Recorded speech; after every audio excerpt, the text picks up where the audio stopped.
L'épisode suivant est basé sur d'authentiques faits vécus. Mais certains détails ont été modifiés dans un but artistique. Cette expérience, je l'ai vécue il y a une quinzaine d'années.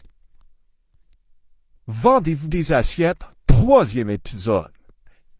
Fidèles à mes habitudes et par souci du respect des traditions, je m'arrachais tranquillement la face, peinard, de la narine à l'oreille, en passant parfum Eustache, en enchaînant les pilules contenant des martiens imitateurs de soleil, entrant en relation avec des gros soleils imitateurs de vieux martiens malades vendeurs de tarentules, tout en étant médicalement responsable de mon air bête trop mortel des girafes qui coupent.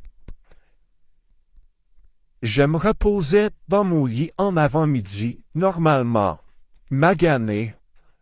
La télévision était allumée et le volume était suffisamment fort pour que je puisse l'entendre. À un certain moment, de manière inattendue, la télévision s'est mise à changer de poste par elle-même. Il y avait un bruit, comme si la réception était mauvaise, comme s'il y avait des interférences. À peu près au même moment, 2 ombres noires d'une noirceur remarquable se sont mises à bouger sur les murs de la chambre. J'étais bien sûr terrifié.